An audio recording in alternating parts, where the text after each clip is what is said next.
Super এইটের প্রথম match জিতেও নেই স্বস্তি। এইভাবে ভারতের সমস্যা বাড়াচ্ছে অস্ট্রেলিয়া। 2024-এর টি-20 বিশ্বকাপ এখন শুরু হয়েছে সুপার এইট পর্বের খেলা। 20টি দল নিয়ে শুরু হওয়া এই সফর এখন মাত্র 8টি দলের মধ্যে সীমাবদ্ধ হয়েছে। এখান থেকে আর মাত্র কয়েকদিন পরেই বাদ পড়বে আরও 4টি দল।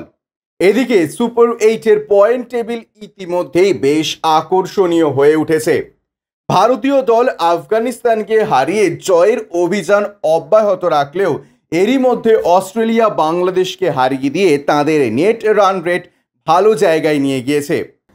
উল্লেখ্য যে টি-20 বিশ্বকাপের সুপার এইটের জন্য 2টি গ্রুপ করেছে আইসিসি, যার মধ্যে ভারত, অস্ট্রেলিয়া, আফগানিস্তান এবং বাংলাদেশকে গ্রুপ এ তে রাখা হয়েছে।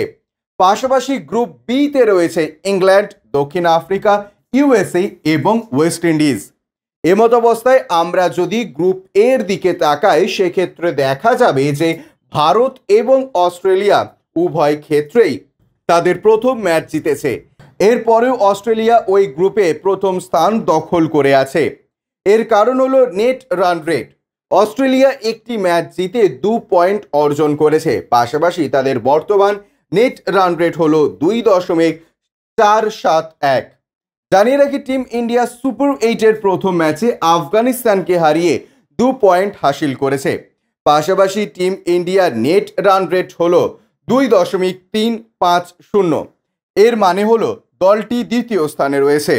যেহেতু তাদের নেট রান রেট অস্ট্রেলিয়ার থেকে কিছুটা কম রয়েছে, এমত অবস্থায় এই গ্রুপ থেকে কোন দল সেমিফাইনালে যায় সেটাই এখন দেখার বিষয়। Bureau report, UJ news.